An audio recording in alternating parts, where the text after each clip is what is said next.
એક ગાયના બે વાછડા, એક વાછડું નંદી બને અને એક વાછડું કાચી નાખ્યા હોય. કર્મની ગતિ બતાવી છે.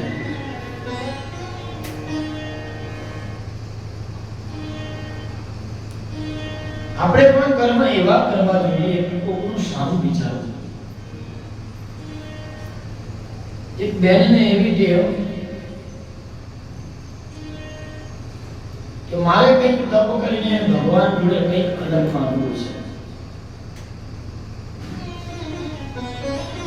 ત્યારે ભગવાનના મગજમાં આવી ગયું હતું કે આ બેન છે, ભાઈ હોત તો હું સમજી ગયા. બેને વરદાન માંગ્યું છે એટલે કંઈક અલગ હશે. એટલે ભગવાને પહેલી તો શરત મૂકી કે બેન તમે ઉભા રહો, પહેલા તમે વરદાન માંગો, પણ હું તમને અત્યારથી મારી શરત કહી દઉં કે હું તમને જેટલું આપીશ એના કરતા ડબલ તમારા પાડોશીને આપીશ. ભગવાન ભોળા છે પણ ભોળા નથી. ભગવાનને ખબર પડી કે આ બેન માંગવાની શું છે. એટલે બેને કીધું કે પરમાત્મા ભોળાનાથ હું તમને જ્યારે જ્યારે યાદ કરું ને ત્યારે માંગુ ને ત્યારે તમારે હાજર થવું પડશે. ત્યારે સાહેબ શાસ્ત્ર પણ એવું કહે છે કે ભગવાન પણ ભક્તના આધીન હોય છે. સાહેબ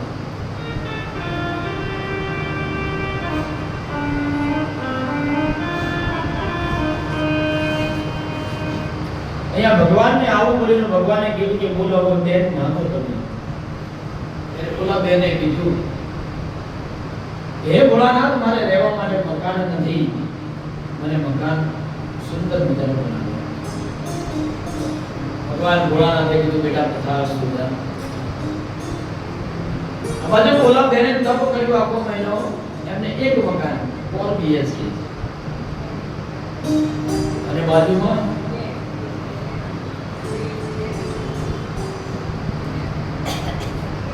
રૂમ રસોડા વાળું મકાન થઈ ગયું. ઓલા બેને જોયું કે આ તપ મેં કર્યું અને ઓલા બેનને ફાયદો. પછી થોડાક દિવસો બીત્યા પછી બીજું વરદાન માંગ્યું કે હે ભોળાનાથ તમે હાજર થાવ ને મને બીજું વરદાન આપો. ભગવાન કહે બોલ બેટા. હે ભોળાનાથ મને બંગલો તો તમે આપ્યો પણ ફરવા માટે ગાડી નથી. ભગવાન ભોળાનાથ કે બેટા તથાસ્તુ જા, તારા આંગણામાં જો ગાડી. બોલી બેને બહાર આવીને જોયું તો એના આંગણામાં એક ગાડી. અને બેનોને ટેવ હોય ઘરનું પેલું ધ્યાન ના રાખે એટલું બાજુનું રાખે. પાડોશીનો દરવાજો જેવો ખકડ્યો તો આપણો દરવાજો ખોલી જોઈ લે કોણ આવ્યું, કેટલા વાગે આવ્યું, ક્યાંથી આવ્યું, ક્યાં જવાનું.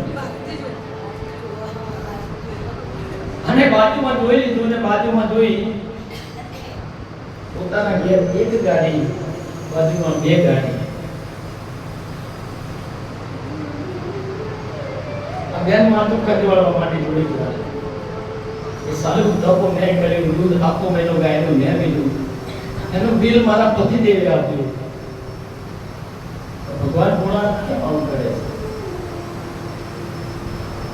એટલે માથું ખજવાડતા રાત્રે સુઈ જાય. સુતી વખતે વિચારે છે કે હવે ભોળાનાથ તો કાલ બોલાવું પાછા. ફરી પાછા 15 દિવસ પછી મહિનામાં તો 3 વખત બોલાવી દીધા. વિચાર કરો 1.5 મહિનામાં ફરી પાછા ભગવાન ભોળાનાથ આવ્યા કે બેટા બોલ શું જોઈએ છે. એટલે કે ભોળાનાથ મારે ઘર નતું, તમે ઘર આપ્યું, ગાડી નથી, ગાડી આપી. ત્રીજું એ છેલ્લું વરદાન એવું આપો કે મારા પતિની એક આંખ ફોડી નાખો.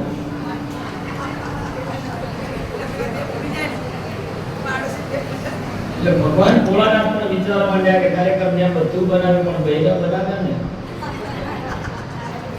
બુદ્ધિ આમનામાં છે. ઘણા કહે કે બૈરાની બુદ્ધિ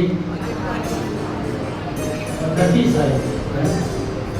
કારણ કે સ્ત્રી છે ને શક્તિ છે. વિચાર કરો, પોતાના પતિની આંખ ફોડવાથી તૈયાર થાય અને પાડોશીના પતિની બે આંખ ફૂટી જાય. એટલે આવું ના વિચારો છે. વિચાર હંમેશા સારા હોવા જોઈએ. એટલા માટે આપણો સનાતન ધર્મ એવું કહે છે કે સર્વે ભવંતુ સુખીના સર્વે સંતુ નિરામયા. મારું તો કલ્યાણ થાય, પણ મારા પાડોશીનું, મારા સાથે રહેલા મિત્રોનું પણ કલ્યાણ થાય. એટલે મૈત્રેય ઋષિ કહે છે વિદુરજીને કે વિદુરજી, માણસ કોઈને સુખી નથી કરતો, કોઈ માણસ કોઈને દુખી નથી કરતો, પણ પોતાના સ્વભાવ એને સુખી કરે છે. એટલે જીવનમાં જીવવું હોય ને તો સ્વભાવ છે ને સારો રાખવો.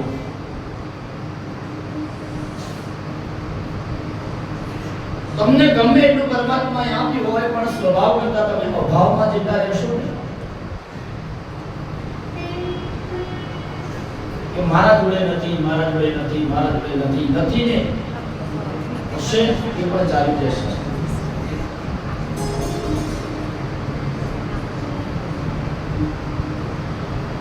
એટલા માટે જીવનની અંદર જીવન જીવો ત્યારે સ્વભાવ સારો રાખો અને જીવનમાંથી અભાવને દૂર કરો.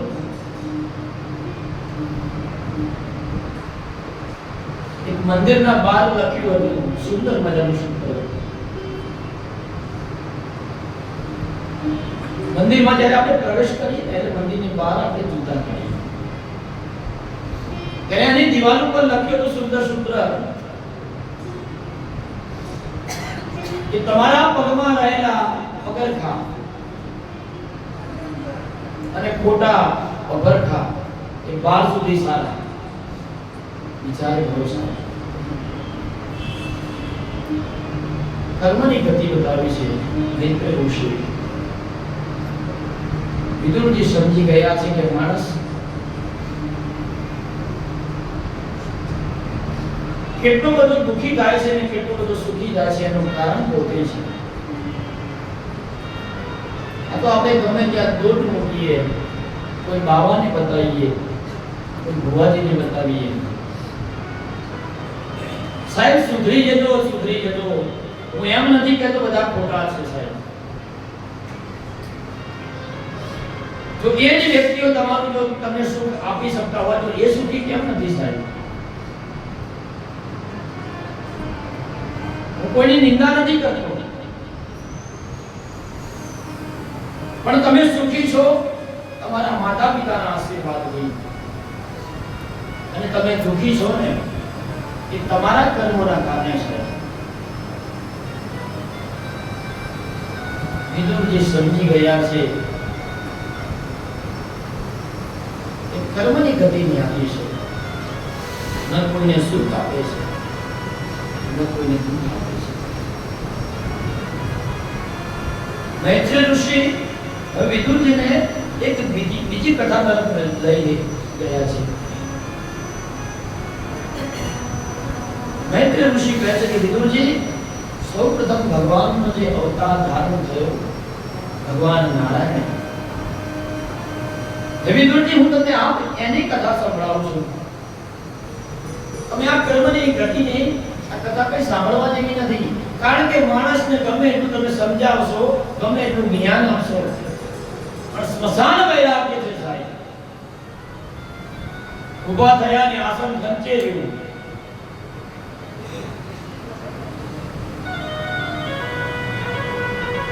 એ બધું જતું રહ્યું.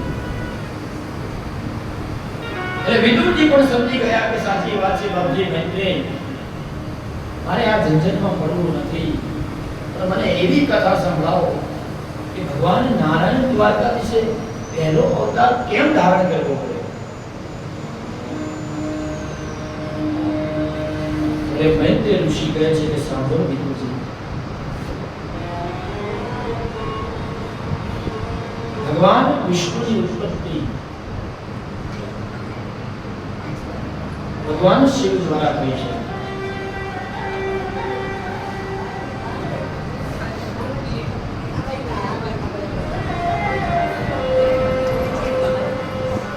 ભગવાન શિવ દ્વારા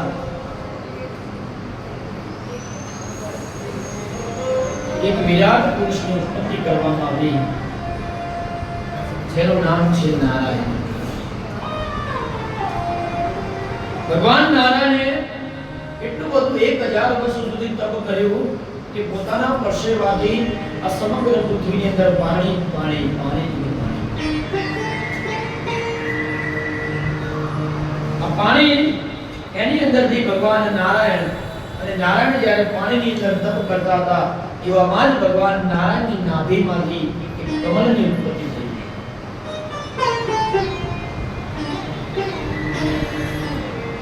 અને બરાબર કમળના મધ્ય ભાગની અંદર ભગવાન શિવ દ્વારા બીજા એક પુરુષની ઉત્પત્તિ કરવામાં આવી, જેનું નામ છે બ્રહ્મા.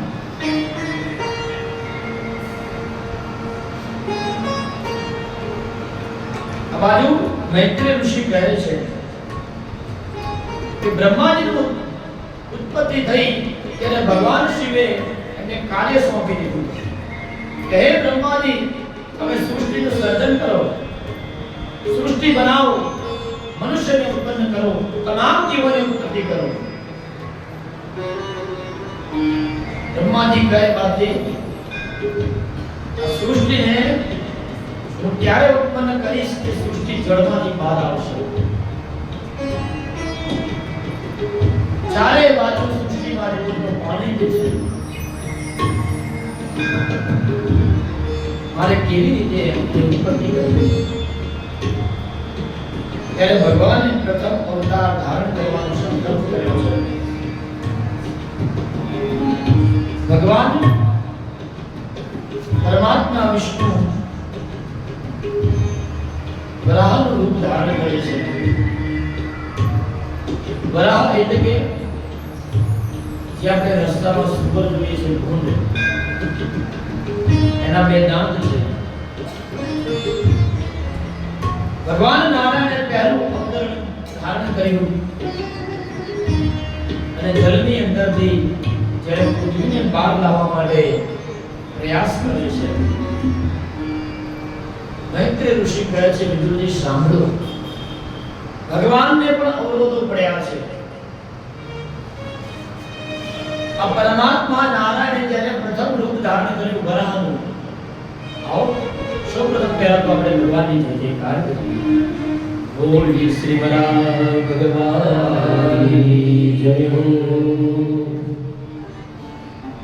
પરમાત્મા નારાયણ જ્યારે વરાહનું રૂપ ધારણ કરી આ સમગ્ર પૃથ્વીને જળમાંથી બહાર લાવતા હતા, એ સમયે એમને પણ કષ્ટ પડ્યું છે સાહેબ. હવે વિચાર તો કરો, ભગવાનને પણ કષ્ટ પડે છે. વિદુરજી કહે કે પરમાત્માને શેનું કષ્ટ? પરમાત્મા સૃષ્ટિનું સર્જન કરે છે, પાલન કરે છે, પોષણ કરે છે, એનો લય પણ પરમાત્મા કરે છે. પણ છતાં અવરોધ કોણ? મૈત્રેય ઋષિ કહે કે રાક્ષસ.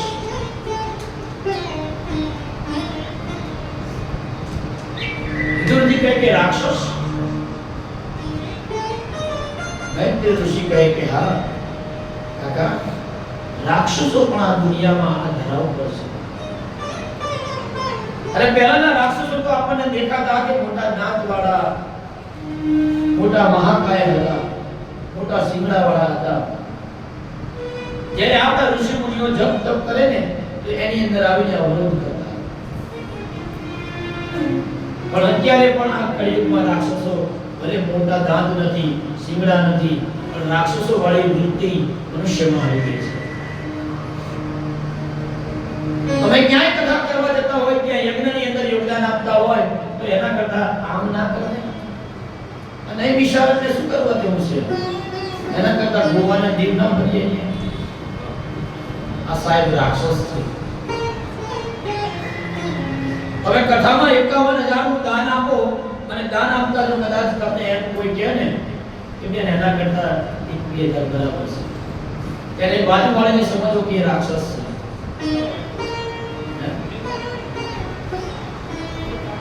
આ વિદુરજી સમજવા માંગે છે કે મૈત્રેય ઋષિ મને રાક્ષસ કોણ મને સમજાવો, મને નથી ખબર પડતી, તમે આ વાતને ગૂંચવાડામાં કેમ લઈ જાઓ છો?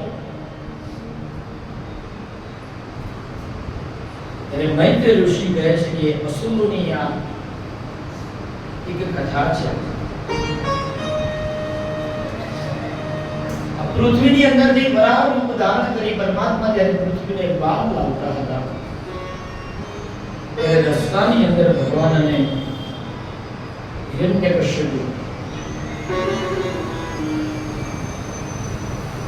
અને અવરોધ રૂપ મળે છે. હિરણ્યકશ્યપુ અને હિરણ્યયાક્ષ અહીંયા આગળ આ રાક્ષસોની પણ વાત મૈત્રેય ઋષિ વિદુરજીને કહી છે કે સાંભળો વિદુરજી, બંને ભાઈઓ છે અને એની માતાનું નામ છે દીતિ. મૈત્રેય ઋષિ કહે છે કે આ દીતિ તો દેવોની માતા નથી. મૈત્રેય ઋષિ કહે કે હા વિદુરજી, આ દેવોની જ માતા છે. અરે દેવોની માતા છે તો આ દેવોની માતાના ગર્ભમાંથી આ બે અસુર કેમ ઉત્પન્ન થયા?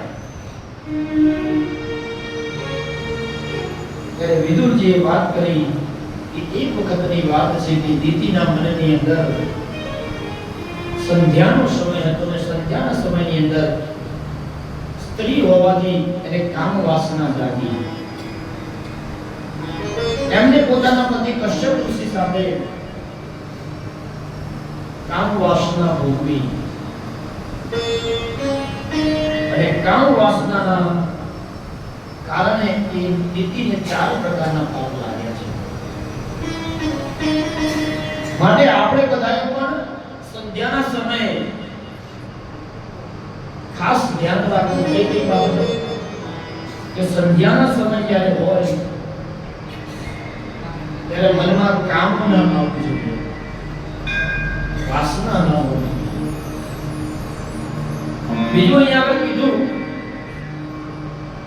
કે તમારા મનને પ્રભુની ભક્તિની અંદર વાળો. સંધ્યાનો સમય, સંધ્યાનો સમય જે છે એ અસુરોનો છે, રાક્ષસોનો છે, પિતૃઓનો છે. અને જ્યારે પ્રાતઃ સમય છે એ દેવોનો છે. તમે તમારા મનને જો કંટ્રોલમાં નહીં રાખો ને તો ગમે તે અસુર તમારા મનમાં આવીને તમારા હૃદયમાં આવીને વિરાજમાન બની જશે અને તમને આસુરી વૃત્તિ કરતા કરી દેશે. એટલે અહીંયા શાસ્ત્રમાં કીધું કે બીજો મન પર ખૂબ જ જેમ ઘોડાને લગામ હોય, આ મન પણ ઘોડા જેવા છે. ત્રીજી વાત કરી કે દીતિ એના પતિ કશ્યપે એને ના પાડી હતી કે દીદી આ સંધ્યાનો સમય છે, અત્યારે ભોગ વિલાસ ન કરાય. છતાં પણ એને ભોગ અને વિલાસ કર્યો. અને ચોથી વાત મહત્વની કે સંધ્યાનો સમય હોય ત્યારે ભગવાન ભોળાનાથ માં ભવાનીને લઈ અને આ પૃથ્વીની અંદર પરિક્રમા કરવા નીકળે છે. આ બધા કારણોને ધ્યાનમાં રાખી જ્યારે સંધ્યાનો સમય હોય ત્યારે ઘરની અંદર પૂજા પાઠ, દીવાબત્તી, ભગવાનનું નામ સંકીર્તન.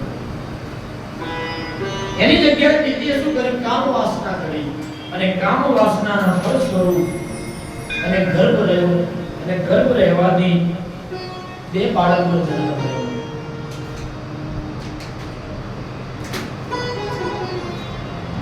વિદુરજી અધિક સમજતા નથી કે વિદુરજી અધિક કહે છે મૈત્રેય આ 2 બાળકો એના ગર્ભમાં કેવી રીતે? ત્યારે મૈત્રેય ઋષિ સમજાવે છે કે વિદુરજી તમે બહુ મૂંઝવણમાં પડો છો. આ 2 રાક્ષસો કેમ બન્યા છે તમને ખબર છે? ત્યારે ઉત્તર આપતા મૈત્રેય કહે છે કે વિદુરજી સાંભળો, 2 રાક્ષસોને સંત કુમારનો શ્રાપ લાગ્યો છે. આ સંત કુમારો જ્યારે દ્વાર ઉપર જય અને વિજય નામ હતું આ જય અને વિજય સનત કુમારને રોક્યા ભગવાનના દર્શન કરવાથી.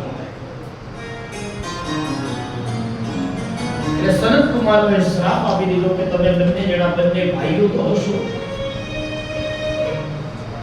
પણ તમે અમને પરમાત્માના દર્શન માટે અમને રોક્યા છે, તમારામાં આસુરિકતા આવી છે, તમારી બુદ્ધિ બગડી છે, એટલે આવતો જન્મ તમે બંને ભાઈઓ સાથે હશો અને તમે બંને રાક્ષસ બનશો.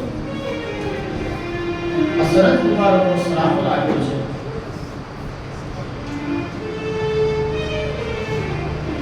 અને આ બંનેના શ્રાપ લાગવાથી જે બંને ભાઈઓ છે જય અને વિજય બંને રાક્ષસ બન્યા છે. હિરણ્યાક્ષ અને હિરણ્યકશ્યપ. આ હિરણ્યાક્ષે ભગવાન જ્યારે વરાહ સ્વરૂપ ધારણ કરી પૃથ્વીને બહાર લાવતા હતા ત્યારે રોક્યા અને અંતે ભગવાને એના સાથે યુદ્ધ કરી અને આ સમગ્ર પૃથ્વીને જળમાંથી મુક્ત કરી અને બહાર લાવ્યા. અને બહાર લાવી બ્રહ્માજીને સોંપ્યું અને બ્રહ્માજીને કીધું કે બ્રહ્માજી, હવે તમે સૃષ્ટિનું સર્જન કરો. ત્યારે બ્રહ્માજીએ સૃષ્ટિનું સર્જન કરવાનો આરંભ કર્યો અને આરંભ કરતા જમણી જંગામાંથી મનુની ઉત્પત્તિ કરી અને ડાબી જંગામાંથી સતયુગમાં. મનુ અને સતયુગમાં કોણ? આ મનુ બીજા કોઈ નહીં, મારા અને તમારા બધાના બાપ દાદા. આપણે જે યોનિમાં છીએ એનો આભાર એ મનુ અને સતયુગને કાઢે સાહેબ. એટલે પશુ પણ યોનિ છે, સર્પ યોનિ છે, જપ યોનિ પણ છે, કેટલી યોનિ બતાવી છે. અને હું ને તમે એટલા માટે મનુષ્ય કહેવાઈએ છીએ સાહેબ. આપણને પૂછે પહેલા કે તમે કોણ છો, તો પહેલા તો આપણે મનુષ્ય છીએ. આ મનુષ્ય એ બીજું કોઈ નહીં, હું ને તમે બધા મનુ અને સતયુગના સંતાનો છીએ. બ્રહ્માજીએ સૃષ્ટિનો સર્જન કરવાનો આરંભ કર્યો. મનુ અને સતયુગ દ્વારા એમને 3 દીકરીનો જન્મ થયો. પહેલી દીકરીનું નામ છે આકૃતિ, બીજી દીકરીનું નામ છે દેવહૂતિ અને ત્રીજી દીકરીનું નામ છે પ્રસૂતિ. અને 2 દીકરા થયા, પ્રિયવ્રત અને ઉત્તાનપાદ. હવે મનમાં વિચાર કર્યો કે મારે ત્યાં દીકરીઓ તો થઈ છે, પણ મારી દીકરીના લગ્ન કોની સાથે કરાવવા કે જેથી કરીને સૃષ્ટિનો વિસ્તાર થાય. ત્યારે અહીંયા આગળ મનુ ભગવાન અને સતરૂપા દેવીએ આકૃતિના લગ્ન રુચિ ઋષિ નામના સાથે કર્યા છે. દેવહૂતિના લગ્ન કર્દમ ઋષિ સાથે કર્યા છે અને પ્રસૂતિના લગ્ન દક્ષ પ્રજાપતિ સાથે કર્યા છે.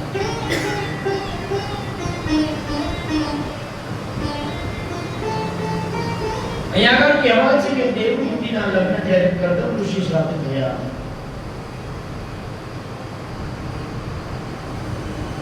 એ પહેલાની પણ એક કથા બતાવી છે.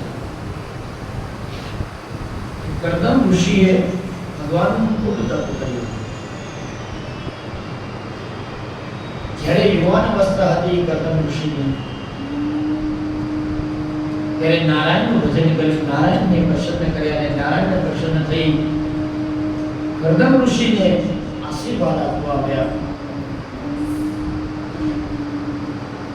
ત્યારે કર્દમ ઋષિએ એક જ વરદાન માંગ્યું કે હે પ્રભુ, મને યોગ્ય જો તમે કદાચ પ્રસન્ન હોય ને તો મારે બીજું કાંઈ જ નથી જોતું. મને એવો ઉત્તમ પુત્ર આપો હે પરમાત્મા કે જેના લક્ષણો તમારા જેવા હોય. ત્યારે ભગવાન નારાયણ કહે છે કે હે કર્દમ, હજી તો તમે કુંવારા છો. તમે ન માંગી પત્ની અને તમે ડાયરેક્ટ પુત્ર માંગી લીધો. ઋષિ કહે છે કે બાપજી, હે પરમાત્મા, હું એટલા માટે ઉત્તમ પુત્ર માંગુ છું કે મને ખબર છે કે હું જ્યારે ઉત્તમ પુત્ર માંગીશ ને એટલે તમે એના માટે એવા મારા લાયક ઉત્તમ સ્ત્રી શોધીને મારા લગ્ન એના સાથે કરાવશો. એક ભરોસો થાય. એટલે આપણા જીવનમાં પણ આપણને એક માંગવાની યોગ્યતા હોવી જોઈએ. એ તો કદમ ઋષિએ માંગી ના લીધું હોય કે મને ગુણવાન સુંદર સ્ત્રી આપો, પણ ના સાહેબ, ભગવાને વરદાન આપ્યું કે કદમ ઋષિ, તમારે ઉત્તમ પુત્ર જોઈએ છે અને તમે એવું પણ કહો છો કે તમારા જ જેવો. હું તમને વરદાન આપું છું કે હવે હે ઋષિ, તમને જ્યારે મનુને શત્રુપા જોવા આવશે, એમની દીકરીના લગ્ન માટે પ્રસ્તાવના તમારા સાથે કરશે, જેનું નામ હશે દેવહૂતિ. ત્યારે તમે કંઈ જ બોલ્યા વગર તમે હા પાડી દેજો અને એ દેવહૂતિના ગર્ભની અંદર હું મારો અવતાર ધારણ કરીને આવીશ. ભગવાને વરદાન આપ્યા છે.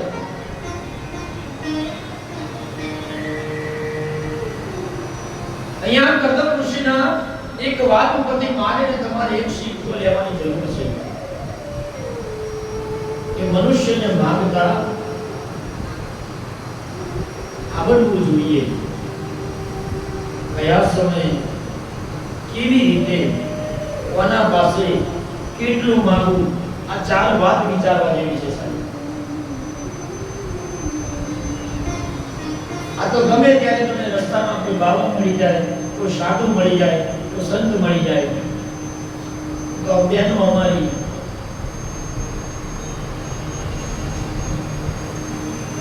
बाबा मेरी बहू को बच्चा नहीं हुआ है. बाबा क्या मैं क्या करूं, मैं तो नहीं बाबा हूं. बाबा मेरी लड़की का शादी नहीं हो रहा है. बाबा के मैंने इसीलिए नहीं शादी की. झंझट में क्यों पड़े? अरे તમને કોઈ સાધુ મળે, કોઈ સંત મળે તો એક જ પ્રશ્ન કરો સાહેબ કે હે બાપજી, મને ભગવાન ક્યારે મળશે? આ તો માંગતા નથી આવડતું.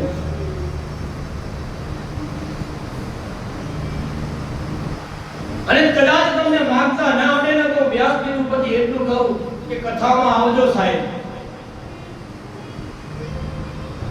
કથામાં આવીને કદાચ તમારા કાને એક શબ્દ પડશે ને તો તમને ભગવાન જોડે શું માંગવું ને એ ખ્યાલ આવી જશે સાહેબ.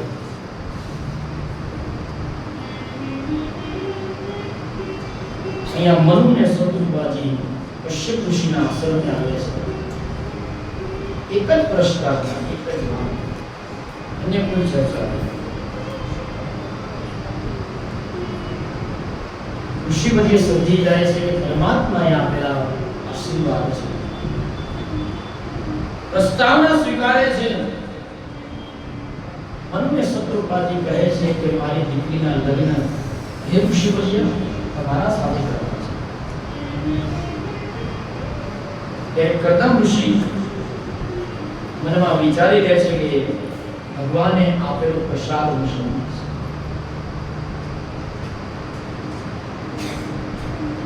મૈત્રેય ઋષિ કહે છે કે વિદુર કાકા, કદમ અને દેવહૂતિના લગ્ન થયા, તમને ખબર છે?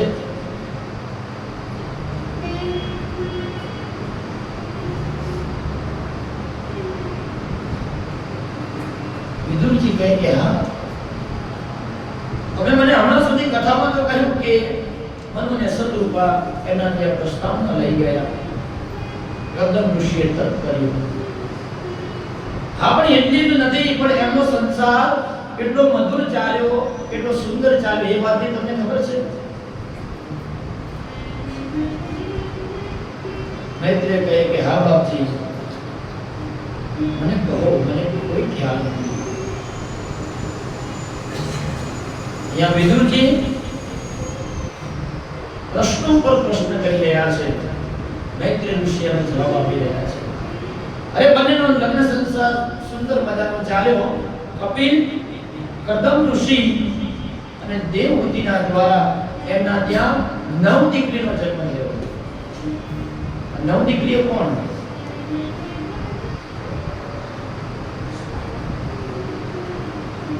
વિદુરજીએ પ્રશ્ન કર્યો કે બાપજી 9 દીકરી?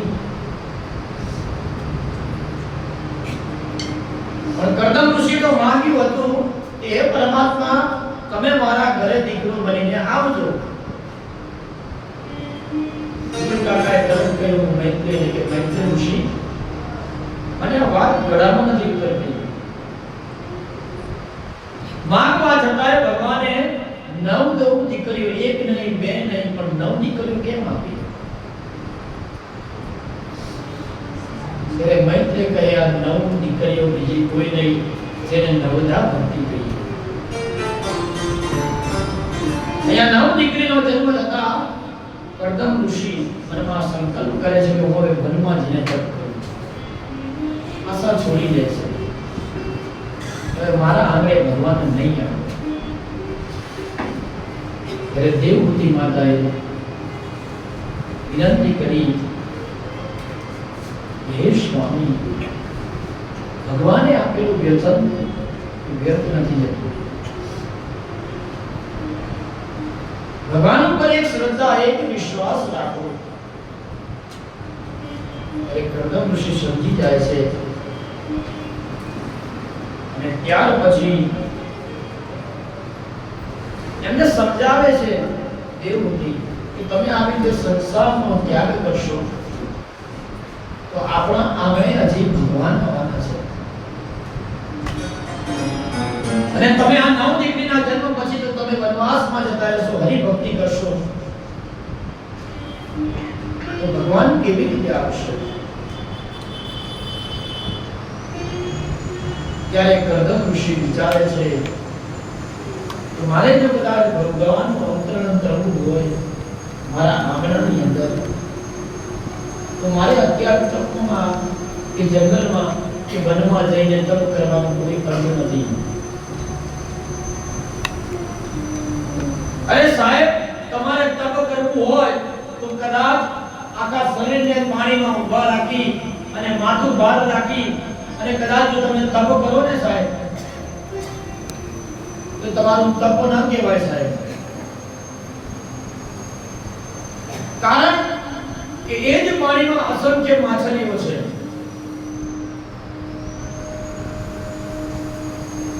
જો તમે કદાચ એક જળની અંદર જઈ મધ્યમાં ઉભા રહી મસ્તક સુધી ભગવાનનું સ્મરણ કરો તો ભગવાન તમને પહેલા ન મળે, પહેલા માછલીઓને મળવા જોઈએ. કારણ કે પાણીની અંદર તો વધારે માછલીઓ રહે છે. કદાચ તમારા આ વનમાં જવાથી, જંગલમાં જવાથી, તપ કદાચ કરવાથી તમને કદાચ ફરી પાછા જો ભગવાન મળતા હોય ને સાહેબ, તો જંગલમાં કેટલા પશુઓ છે, સિંહ જેવા કેટલા પ્રકારના પ્રાણીઓ છે, એમને કેમ ભગવાન નથી મળતા? કર્દમ ઋષિ વિચારે છે કે મારે અત્યારે તરફ ભગવાન મારા આંગણે ક્યારે આવે છે, મારે સમય જોવો છે. ત્યારે થોડોક સમય વીત્યો છે. કર્દમ ઋષિ દેવહૂતિ માતા પરમાત્માની પ્રસન્નતા અને પરમાત્માના આશીર્વાદ વ્યર્થ નથી જતા. એક તમારામાં ધીરજ હોવી જોઈએ, એક શ્રદ્ધા હોવી જોઈએ. જ્યારે માણસમાં થાય છે શું કે પહેલા તો ધીરજ જતી રહે અને પછી બીજા નંબરમાં ભગવાન પરથી શ્રદ્ધા જતી રહે. રોજ માતાજીની અગરબત્તી દીવાબત્તી કરતા હોય, દર પૂનમ કરતા હોય અને પછી તમારી માતાજી કદાચ તમારું ન સાંભળે ને, તો સાહેબ માતાજીની ભક્તિ વધારજો. કારણ કે તમને કદાચ નહીં ખબર હોય, શાસ્ત્રોમાં એવું કીધું છે કે માતાજી તમને હજી બધા તમારા પાપ લેવા માટે તમને કષ્ટ આપે છે સાહેબ. પણ આપણે તો હારી જઈએ, થાકી જઈએ, હથિયાર મૂકી દઈએ અને પછી ઠાકોરજી ઘેર લાવીએ અને કે મારે ઘેર તો લાલાની સેવા. હમણાં એક પિક્ચર આવ્યું હતું બાપજી, લાલા. જોયું બધાએ? લાલા પિક્ચર જોવા જેવું છે, સમજવા જેવું છે. પણ વાત તો ત્યાં નથી. વાત એ છે કે ઘરનો લાલો થિયેટર સુધી પહોંચી ગયો. ઘરનો લાલો થિયેટર સુધી પહોંચી ગયો. લોકો લાલાને છાપડીમાં લઈ જાય, પિક્ચર બતાવે. અરે એ જ લાલાએ આ બધું તમને પિક્ચર બતાવી છે સાહેબ. માટે પરમાત્માને ક્યાં લઈ જવા, ક્યાં ન લઈ જવા એનો વિચાર કરજો સાહેબ. બે ફૂલ ચડાવે મૂર્તિ ઉપર, બે ફૂલ ચડાવે મૂર્તિ ઉપર, પ્રભુ નહીં મળે સસ્તામાં, ઈશ્વર ભયો વધી રસ્તા. અરે કૃષ્ણની પાસે જવું હોય ને થાવું પડે સુદામા સાહેબ. દેવહૂતિ માતા અને પ્રથમ ઋષિ મનમાં વિચારે છે, સંકલ્પ કરે છે કે હરિ આવશે અને પરમાત્માનું વચનથી વ્યર્થ નથી થતું. ને અંતે જ્યારે ભગવાનને પણ આવું પડ્યું, જેમ સબરીબાઈએ 82 વર્ષ સુધી ઉલડા પાથર્યા કે મેરે ઘર રામ હૈ. ક્યાં સાહેબ ભીલ જ્ઞાતિની એ સબરી અને ક્યાં ભગવાન રામ.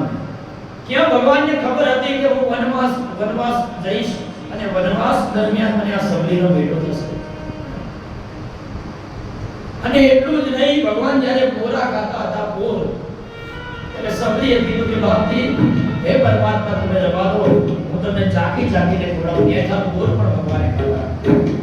એટલું દયાળુ છે ભગવાન. અહીં આગળ અનાથ કાળે ભગવાનની તપશ્ચર્યા, કદમ ઋષિની તપશ્ચર્યા, દેવહૂતિ માતાની તપશ્ચર્યા, ભગવાનને પણ એમના ઘરે દીકરો બનીને આવવું પડ્યું. અને એ દીકરાનું નામ છે, આવો જયકાર કરીએ, બોલે શ્રી કદમ ઋષિ કી જય. કદમ ઋષિની જય બોલાવી આપણે કેમ? કદમ ઋષિના ત્યાં અને દેવ ઋષિ દેવહૂતિના માતાને ત્યાં જે દીકરાનો જન્મ થયો. તમે વિચાર કરો કે ભગવાનને દીકરો બનીને આપવું પડ્યું તો બાપ કેટલો મહાન હશે. એટલા માટે પ્રથમ જય આપણા મા બાપની હોવી જોઈએ સાહેબ. અહીંયા પહેલા કરદમ ઋષિની આપણે જય બોલાવી. હવે એમના આંગણે, કરદમ ઋષિના આંગણે અને દેવહૂતિના આંગણે જે દીકરો બનીને આવ્યા છે બીજા કોઈ નહીં, કપિલ ભગવાન. આવો જયકાર કરીએ, બોલી શ્રી કપિલ ભગવાન કી જય. દેવહૂતિ અને કરદમ ઋષિ દ્વારા કપિલ ભગવાનનો જન્મ થયો છે.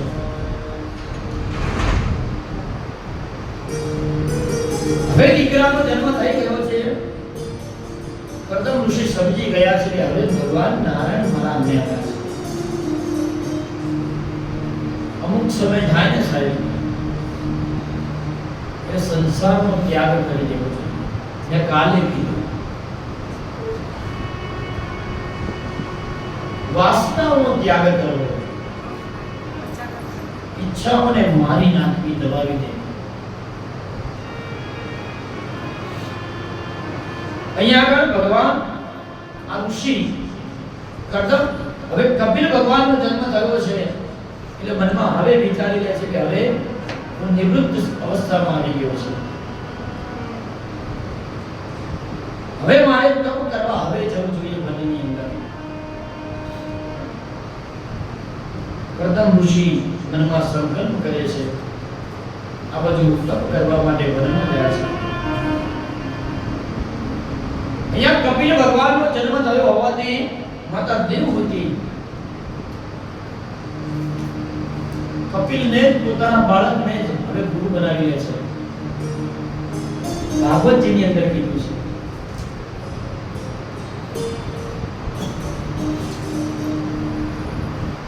કે પોતાની માતા પોતાના દીકરાને કેમ ગુરુ બનાવે? કારણ કે ખબર હતી દેવહૂતિ માતાને પણ કે અમારા આંગણે જે આવ્યા છે એ સ્વયં નારાયણ છે, કપિલ ભગવાન. તો સામાન્ય નથી. આ તો વળી એવી કહેવત થઈ કે કેળમાં છોકરું હોય અને છોકરું ક્યાં ગયું, છોકરું ક્યાં ગયું. દેવહૂતિ માતા સમજી ગયા છે દીકરાને ગુરુ બનાવ્યો છે. આપણે પણ આ સાંસારિક જગતની અંદર અરે તમે કંઠી પહેરો કે ન પહેરો, એક ગુરુ બનાવો, એક મંત્ર લો એના જોડેથી, એક માળા પહેરવો. એ તમારા જીવનની જે નાવ છે ને, આ ભરત દરિયાની અંદર બોલવા જ્યારે લાગે ને ત્યારે એનો કિનારો એ તમારા ગુરુજી જ તમને આપી શકે છે. દેવહૂતિ માતાએ કપિલ ભગવાનને ગુરુ બનાવ્યા છે. અરે ગુરુ બનાવે એટલું જ નહીં, પોતાની માએ પોતાના દીકરાને વંદન કર્યા છે દીકરા આગળ, અને વંદન કરી અને એક જ પ્રાર્થના કરી દેવહૂતિએ, હે પરમાત્મા, હે કપિલ, મને મુક્તિ કેવી રીતે મળે?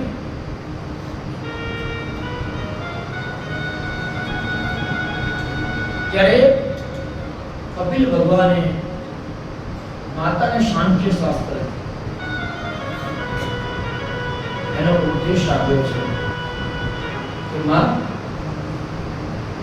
યોગ, આધ્યાત્મિકતા, ઉપાસના, કર્મ, પૂજા આ બધા મુક્તિના સાધનો છે માં. તું એને પકડમાં. જીવનમાં યોગ કરવો, ઉપાસના કરવી, ઉપવાસ કરવા. અરે ઉપવાસ એટલે કે શું, ભૂખ્યા રહેવું? ના સાહેબ. કોઈ પણ કંપની હોય, કોઈ પણ ફેક્ટરી હોય, એ ફેક્ટરીને આપણે ખબર હોય કે મહિનામાં અથવા અઠવાડિયામાં એક વખત મેન્ટેનન્સ માંગે યંત્રો. તો એને રિપેરિંગ કરવા માટે એ યંત્રોને એક દિવસ આરામ આપવો પડે, હા કે ના? નહીંતર આપણે ધારક તો 2 દિવસ સુધી લક્ઝરી ચાલુ જ રાખત, ક્યાંય ઊભા જ ના રહે, રસ્તામાં શું થાય? આપણા આ યંત્રો પણ ઢીલા પડી જાય, હા કે ના? અને એ પણ યંત્ર છે એ પણ બંધ થઈ જાય તો આપણી કથા પૂરી થાય. ઉપવાસ એટલા માટે બતાવ્યો શાસ્ત્રમાં કે તમારા શરીરને પણ એક દિવસ, અને સાહેબ આયુર્વેદ શાસ્ત્ર ત્યાં સુધી કહે છે કે તમને કદાચ શરીરમાં ગમે એટલા રોગ હોય તો અઠવાડિયામાં એક ઉપવાસ કરવો. અરે કેન્સર જેવા કેન્સરના કોષોને પણ જો કદાચ મારવાની તાકાત હોય ને, ખરાબ સેલ્સ ને, તો તમે જ્યારે ઉપવાસ કરો છો ને, સવારે ઉઠો ત્યારે કંઈ પીવાનું નહીં, 12 વાગ્યા સુધી પાણી, 12 વાગ્યા પછી પાણી પીવાનું, અને 12 વાગ્યા પછી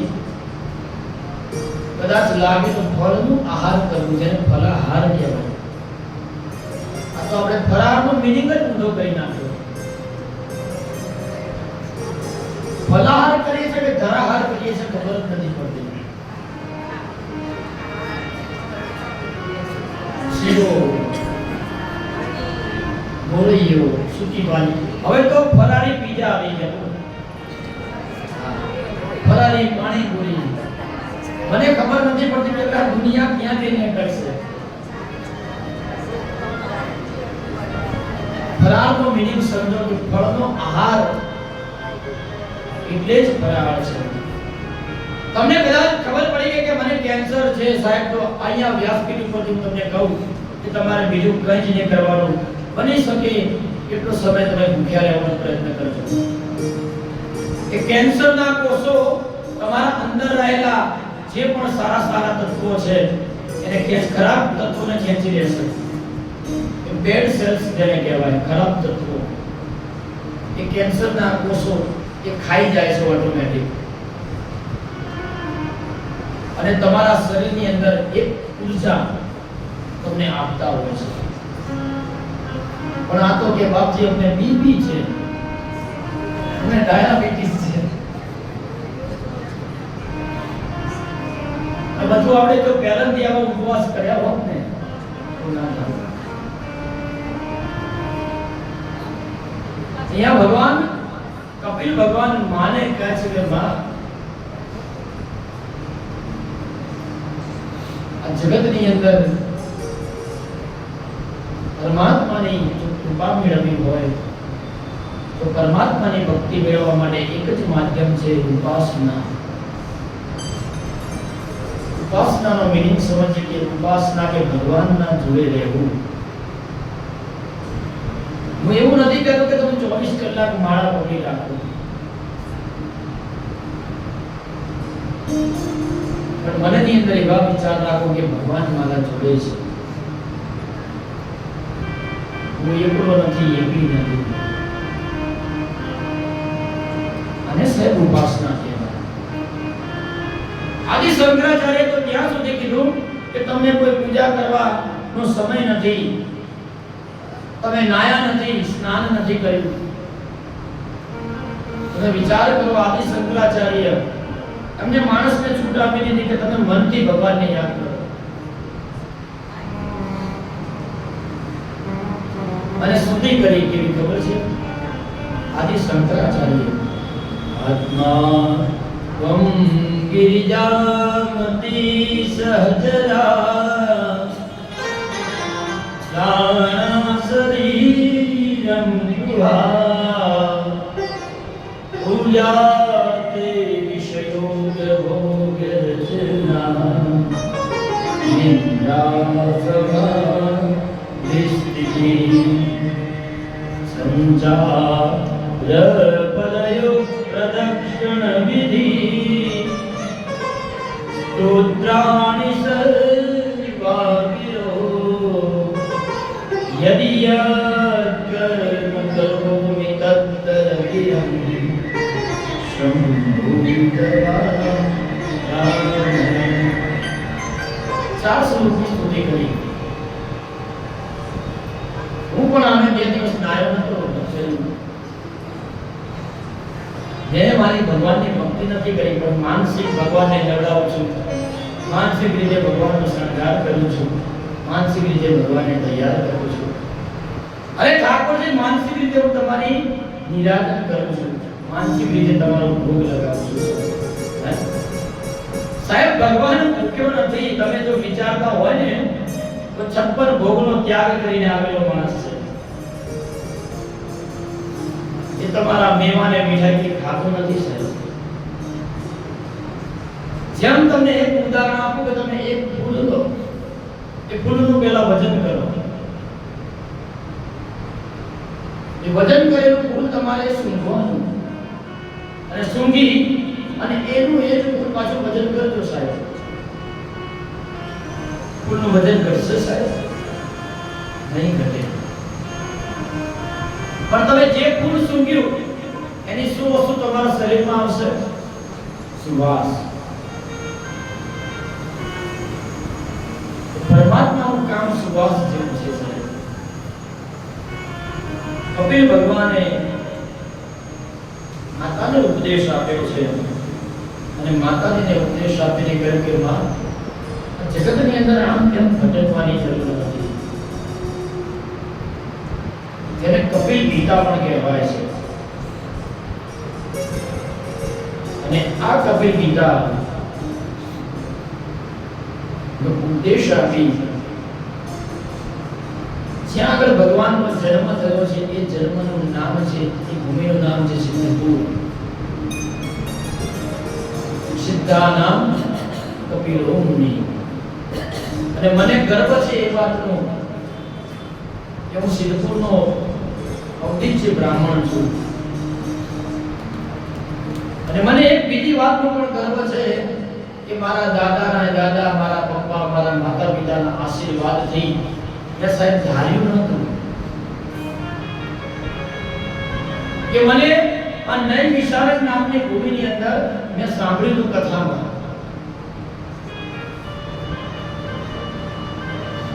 મેં જોયું નથી. પણ સાહેબ મને એક વાત ચોક્કસ યાદ છે કે તમે જેને યાદ કરો ને વારંવાર એ તમને પ્રાપ્ત થાય અને થાય. હું ક્યારનો ભગવાનને એક જ વસ્તુ કહેતો હતો કે ભગવાન મારે કાશીમાં કથા કરવી છે, ભગવાન મારે કાશીમાં કથા કરવી છે.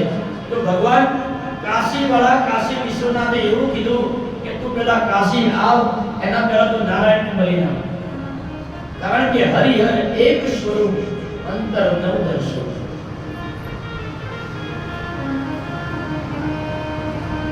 અને મારા ભાગ્યની એક તમને એક વાત કરું કે મારી આ બીજી જ ભાગવત છે. મેં શિવ પુરાણ 7 કરી છે, ભાગવત મેં કરી છે હરિદ્વારની અંદર, શિવ પુરાણ પણ મેં હરિદ્વારમાં કરી છે. બીજી કથાઓ 4 તો કડીમાં થઈ છે. અને 2 કથાઓ તાલી પાડો કે ઉમિયા મંડળ અમારું ભવ કરવાનું. એ સાહેબ આ ભાગ્યની વાત છે કે હું ખાલી કાશી વિચારતો હતો. તો મને ક્યાં ખબર છે કે કાશી વિશ્વનાથ પહેલા કથા કરાવશે હરિના, અને પછી એવું કહેશે કે હરના દર્શન કરવા તું આવો. એટલે સાહેબ મનમાં જ્યારે વિચારો ને ત્યારે વિચારો પણ આપણે મજબૂત હોવા જોઈએ. મારી બીજી જ ભાગવત છે. મને તો આની અંદર એટલું બધું જ્ઞાન પણ નથી કે ભાગવત શું છે, કેવા દ્રષ્ટાંતો છે. કદાચ મારા માતા પિતાના આશીર્વાદ,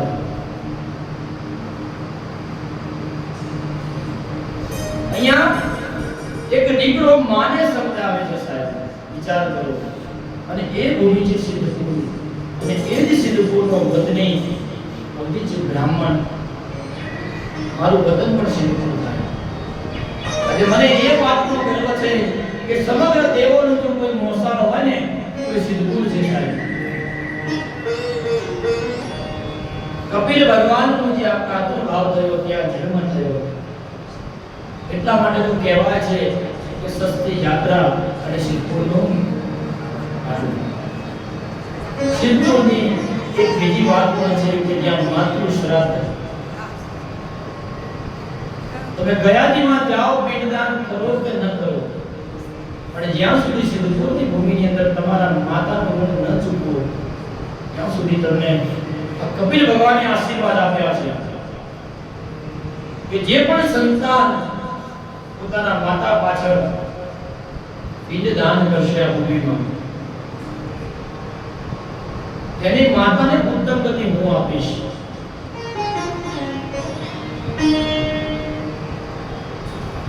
અહીં આગળ માતાના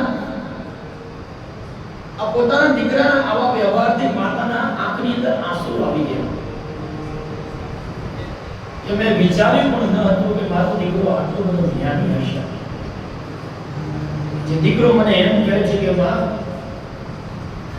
ઉપાસના ભક્તિ એના દ્વારા જ પરમાત્મા મળે છે. અને કળિયુગની અંદર તો ખાસ કંઈ કરો કે ન કરો પણ ભગવાનનું કીર્તન કરજો. ભલે તમને લોકો ગાંડા કહે, આ હરે રામ હરે કૃષ્ણ વાળા, તમે જો વિચાર તો કરો સાહેબ, એમનામાં કેટલી બધી ભક્તિ છે. રોડ હોય કે ગમે તે હોય, ભગવાનનું નામ લે એ તરત ઉભા થઈને નાચવા માટે. સાંખ્ય શાસ્ત્રનો ઉપદેશ આપી અહીંયા આગળ માતા દેવહૂતિને સમજાવે છે. કપિલ ભગવાન અને દેવહૂતિ માતા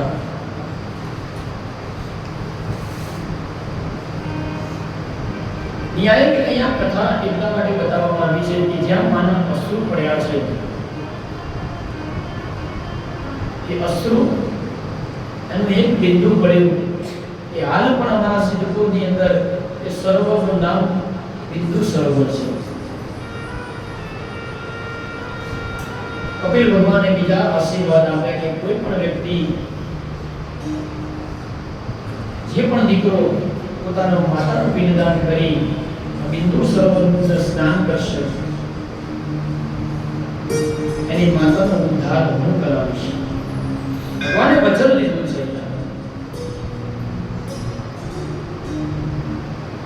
કે આપણામાં જ્ઞાન, વૈરાગ્ય અને ભક્તિ હોવી જોઈએ.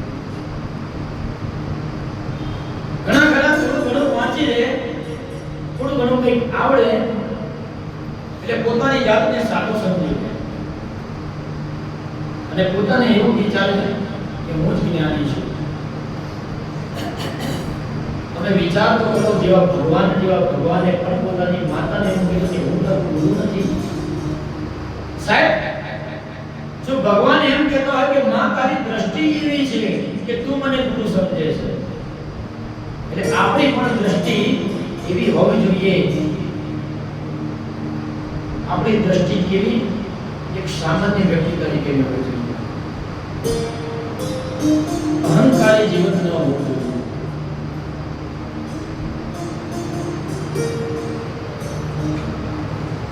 અહીંયા એક નાનકડી હું તમને વાત કહું. એક સંત હતા, એક સાધુ હતા. એ સંત નદીની અંદર સ્નાન કરી રહ્યા હતા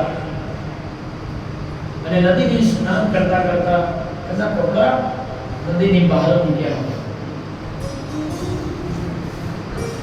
ત્યારે નદીમાં આજુબાજુ છોકરાઓ રમતા હતા. છોકરા રમતા ભૂલમાંથી સંતના કપડા પર પગ પડી ગયો. એટલે સ્નાન કરતા સંત બહાર આવ્યા અને બહાર આવી અને દીકરાઓને ન બોલવા માંડ્યા. તમે કોણ છો? ક્યાંથી આવ્યા છો? અમારા કપડા બગડી ગયા છે, હવે કોણ એને સાફ કરશે? આજુબાજુમાંથી બધા દીકરાના માતા પિતા પણ આવ્યા. સંતને સમજાવે છે કે બાપજી, આ દીકરા નાના છે, તમે યુવાન છો, તમે મોટા છો, તમે સાધુ છો, તમે સંત છો,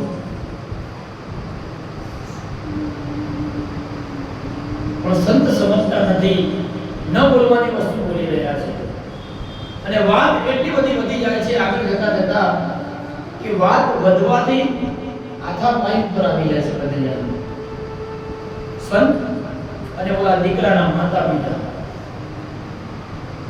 ત્યારે ઝઘડો વધતા ઓલા દીકરાના પિતાજીએ એક યુક્તિ કરી, એક લાકડું લઈ અને સંતના માથામાં ફટકાર્યું. સંત ત્યાં જય શ્રી કૃષ્ણ.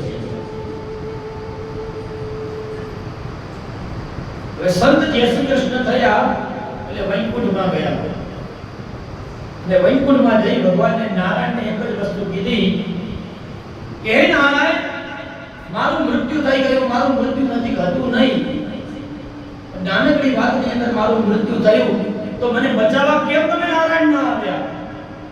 હું તો આખો દિવસ તમારું નામ લેતો, નારાયણ નારાયણ કરતો. ત્યારે ભગવાને એક જ વાત કીધી, મારો બાપ છે, તમે શાંતિ રાખો. તો ગરમ થાય ને તો આવું ગયા પેલા મારું પાણી પીવું. નારાયણે એક વાત કીધી કે બાપજી, હું તમને બચાવવા આવ્યો તે વખતે પણ ઓલા દીકરાના માતા પિતા ગાળણગાળી કરતા હતા, તમે ગાળણગાળી કરતા હતા. હવે મને આમાં લાગ્યું કે હવે સંત કોણ? વિચાર કરો છો, સમજવા જેવી બાબત છે, કદાચ મગજમાં તમને નહીં હોય. ભગવાને કીધું કે હું તમને સંત, એ બાપજી તમને બચાવવા આવ્યો હતો, પણ તમારી પણ મગજની આક્રમકતા, ગુસ્સો એવો જ હતો અને સામેના વ્યક્તિનો પણ એવો જ હતો. એટલે મને પણ ખબર ના રહી કે આમાં સંત કોણ છે સાહેબ. એટલે આ દ્રષ્ટાંત દ્વારા આપણે પણ સમજવું જોઈએ સાધુ છે સરળ સ્વભાવના હોવા જોઈએ અને સાચા સંત તમને મળે ને એટલે તમને મુક્તિ મળે અહીંયા કપિલ ભગવાન પછી માને સાંખ્ય શાસ્ત્રનો ઉપદેશ આપી ત્યાંથી નીકળી અને ગંગાના ઘાટ પર ગયા છે. મહાદેવજી કપિલે આપેલો ઉપદેશ કે અનુગ્રહ કરી એનો સદઉપયોગ કરે છે.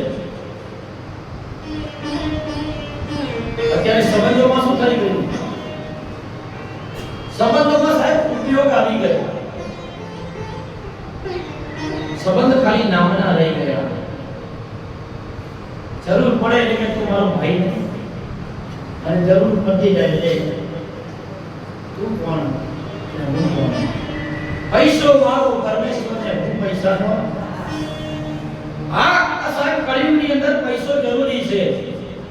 અમારા સાથે રહેતા સુમન દાદા કરીને એક અમને કહેતા कि पैसा भगवान नहीं है बेटा, पैसा भगवान नहीं है मगर पैसा भगवान से कम भी नहीं है. એટલે મારા આવેલા મા-બાપ સમાન તમને ઘરડા ગુડા બધાને મારી એક વાત તો કહેવી કે બધું દીકરાઓના નામે ન કરી દેતા. થોડું ઘણું તમારા હિસ્સામાં રાખજો સાહેબ. ક્યારે તમને ક્યારે કોણ લાત મારે સાહેબ. એટલા માટે पैसा भगवान नहीं है साहब मगर भगवान से कम भी नहीं है. सांख्य શાસ્ત્રનો સદુપયોગ કર્યો છે માએ અને પછી પોતાને જાતથી દેહનો ત્યાગ કર્યો છે. કપિલ ભગવાનના પણ આંખની અંદર અશ્રુ આવી ગયા છે. માનો વિયોગ સાહેબ ગમે એવી માં હોય ને પણ માય માં છે સાહેબ. કપિલ ભગવાનના આંખની અંદર અશ્રુ આવી ગયા અને એ જ અશ્રુ દ્વારા ફરી પાછું ત્યાં એ જ બિંદુ જેને પણ આપણે બિંદુ સરોવર એમ નામ જ આપ્યું છે, જ્યાં દેવહૂતિ માતાના પણ અશ્રુ પડ્યા હતા, જ્યાં કપિલ ભગવાનના પણ અશ્રુ પડ્યા હતા. અહીંયા આગળ ભગવાન કપિલનું મૈત્રેય મુનિએ શરૂઆત બતાવ્યો. તૃતીય સ્કંદને વિરામ આપી ચોથા સ્કંદની અંદર પ્રવેશ કર્યો છે. કર્દમ ઋષિ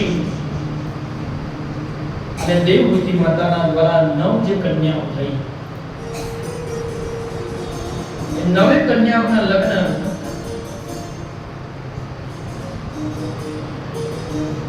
કર્યા છે દરેક ઋષિઓ સાથે. પણ એક દીકરી છે જેનું નામ છે અનસુયા. એમના લગ્ન કર્યા છે અત્રિ ઋષિ સાથે. દત્તગાવની ગાઈએ ને અનસુયા કરીને મે પ્રગટ્યો જગ કારણ ને શ્રી અત્રિ અનસુયા કરીને प्रगट्यो जग कारण में श्री हरि हरो अवतार श्री राजत को कारण अंतर्यामी जग चित जो आहार सदगुरु की गुरु जोड़ी अन्नपूर्णा करवा शांति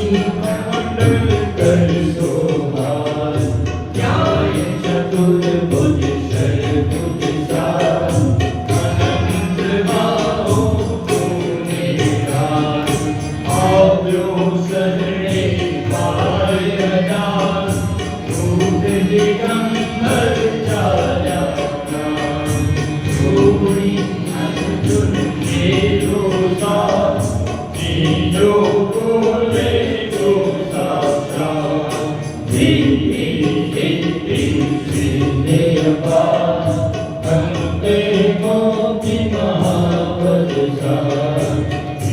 Shri